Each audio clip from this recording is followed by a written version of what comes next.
माय माऊली नमस्कार. विविध कथासार ग्रंथमधून आज आपण श्री रामदास स्वामींचे मनाचे श्लोक व भावार्थ अभिवाचन करत आहोत. तुम्ही सुद्धा 5 श्लोक बोला, लाभ घ्या, लाभ द्या. चला तर सुरुवात करूया. श्लोक 6 ते 10. श्री गणेशाय नमः. श्री समर्थाय नमः. नको रे मना क्रोध हा खेदकारी, नको रे मना कामना ना विकारी, नको रे मदा सर्वदा अंगीकारू, नको रे मना मत्सरू दंभ भारू. खेद कार्य. अरे मना, क्रोधाने माणसाला स्वतःवरील ताबा नाहीसा होतो, म्हणून तू त्याच्यापासून दूर राहा.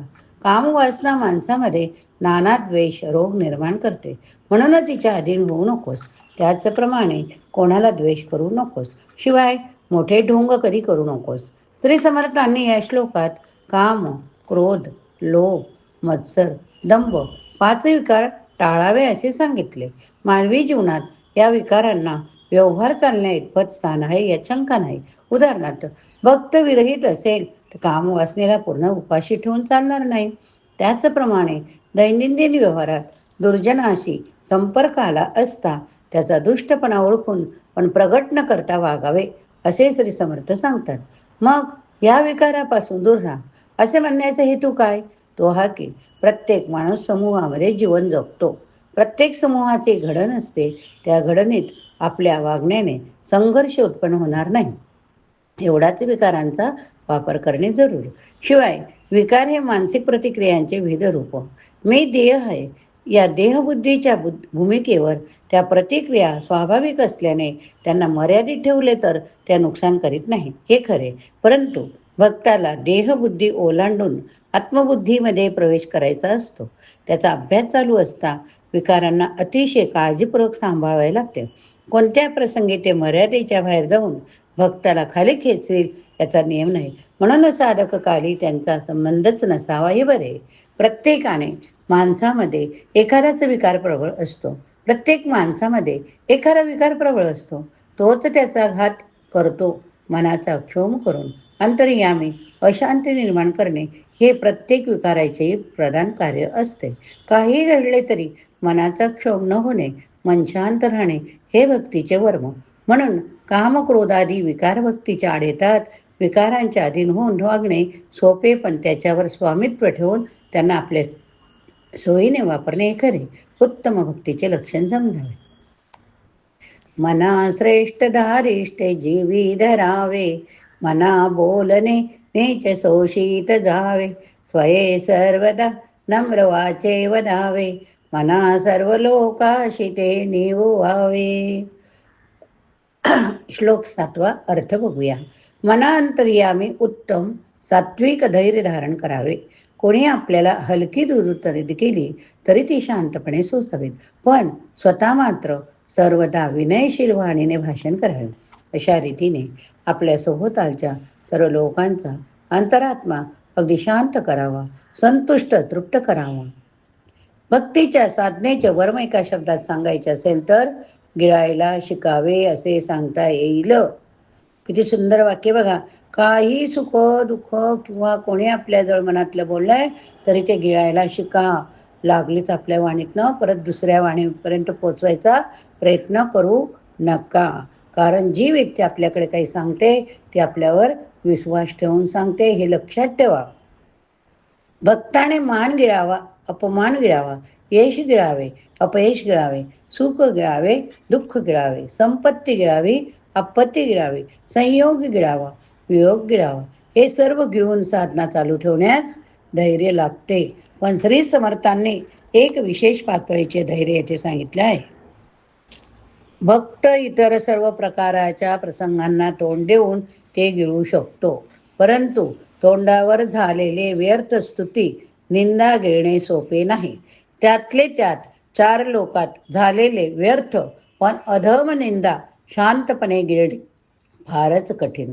ही निंदा जो गिळतो त्याचे धैर्य काही ओरच असते. वाटेल ते घडले तरी भगवंतापासून परांगमुख न होण्याचा ज्याचा निश्चय टिकतो त्याच्या अंगी श्रेष्ठ धारिष्ट्य आहे असे खास समजावे. प्रत्येक माणूस आपल्या विचारशक्तीने बऱ्या वाईट विचार प्रतिमा निर्माण करतो. माणूस ज्या प्रकारची भाषा वापरतो त्या तऱ्हेच आकार त्या प्रतिमांना येतो. चांगल्या विचार प्रतिमांना गोड नम्र भाषा वापरली तर त्या प्रतिमा अतिशय सुंदर आकार देतात. अशा सुंदर सुविचार प्रतिमा माणसाच्या मनास मोठे समाधान देतात. शिवाय त्या प्रतिमा बराच काळ टिकतात. या कारणामुळे संतांच्या विचारांचा प्रभाव शतकानुशतके जसाचा तसाच टिकून राहतो. भक्त होण्याची आकांक्षा बाळगणाऱ्याने श्रेष्ठ धारिष्ठ जोपासून आपल्या भोवती अध्यात्म विचारांचे एक सुंदर प्रतिमा वलय निर्माण करावे व जनमानसास संतुष्ट करावे असे श्री समर्थ सांगतात. श्लोक 8. देहे त्यागिता कीर्ती मागे उरावी, मना सज्जना हेची क्रिया धरावी, मना चंदनाचे परित्वा जिजावे, परी अंतरी सज्जनानी व्हावे. सज्जन म्हणा, जीवनामध्ये आपण अशी कर्म करावी की मृत्यूनंतर आपली कीर्ती शिल्लक राहील. आपला देह लोकांसाठी चंदनासारखा झिजवावा. त्यामुळे सत्पुरुषांच्या अंतकरणास मोठा संतोष होतो. देहाचे प्रेम कमी कमी करीत जाऊन भगवंताचे प्रेम अधिकाधिक वाढवित जाणे ही भक्तिपंथाची खरी वाटचाल आहे. देहाचे प्रेम कमी करण्यास दुसऱ्यासाठी त्याला झिजवण्यासारखा शीघ्र फल देणारा उपाय नाही. त्यात दुहेरी फायदा होतो. दुसऱ्याचे कार्य सिद्ध होते. आपला देह ठेवल्यावर लोक आपल्याला स्मरतात. परोपकारी माणूस पाहून सत्पुरुषांना संतोष होतो. कारण भगवंताच्या प्रेमाचे बीजरोपण करण्यास योग्य भूमी त्यांना आढळते. परोपकारी पुरुषाने परकार्य संपादित असता भगवंताचे अनुसंधान सांभाळले तर त्याच्या अंतकरणात भक्तीचा उत्कर्ष होण्यास विलंब लागत नाही. ज्या समाजात असे निस्वार्थी परोपकारी भक्त पुष्कळ असतात तो समाज निरोगी असतो. तो गरीब असेल कदाचित, त्यात विद्वान सुद्धा फारसे आढळणार नाहीत, पण तो समाज सुखी असणार यात मात्र शंका नाही. श्लोक 9. नको रे मना द्रव्य ते पुढिलाचे, अति स्वार्थ बुद्धी न दे पाप साचे, घडे भोगणे पाप ते कर्म खोटे, न होता मना सारिके दुःख मोठे. म्हणा, आपल्या अगोदर ज्यांनी द्रव्य मिळवून ठेवले त्या द्रव्याचा विलास करू नकोस. दुसऱ्याचे द्रव्य आपल्याला फुकट मिळावे असे वाटणे हे अति स्वार्थ बुद्धीचे लक्षण आहे. अशा स्वार्थ बुद्धीने पापसंचय होतो. ज्या कर्माने पाप भोगावे लागते ते कर्म वाईट असते. शिवाय स्वार्थ बुद्धीने वाईट कर्म करून देखील मनासारखे घडून आले नाही तर मात्र फार दुःख होते. देहाला सुख देणाऱ्या साऱ्या वस्तू पैशाने मिळविता येतात. त्यामुळे सामान्य माणूस पैशाचा अभिलाष करतो. पैशाचा अभिलाष उत्पन्न झाला की मग नीती अनितीचा वेग बोथट होतो. माणूस वाटेल त्या मार्गाने पैसे मिळवण्याच्या नादी लागतो. त्याच्या हातून अनेक दुष्कर्मे घडतात. ज्याचा पापाचा संचय वाढत जातो तो भगवंतापासून दूर दूर जातो. पापसंचय म्हणजे भगवंताचे प्रेम निर्माण होण्यास लागणाऱ्या संस्काराच्या उलट संस्कार मनामध्ये भरणे. अतिस्वार्थ पापाचे मूळ तर निस्वार्थ मूळ पापाचे पुण्य होय. निस्वार्थ कर्म होऊन हवे ते फळ मिळाले नाही तर माणसाला फार दुःख होत नाही, परंतु स्वार्थी कर्म करून जर हवे असलेले फळ मिळाले नाही तर मात्र माणसाला अतिशय दुःख होते. श्लोक 10.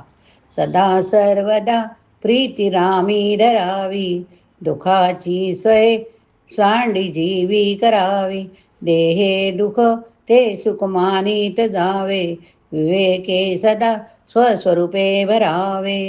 सर्व काळ भगवंताची आवड बाळगावी. आपल्या मनात आपल्या दुःखाची जाणीव राहते. आपणहून त्या जाणीवेचे विस्मरण करावे. इतकेच नव्हे तर देहाच्या दुःखाला सुख मानण्याचा अभ्यास करावा.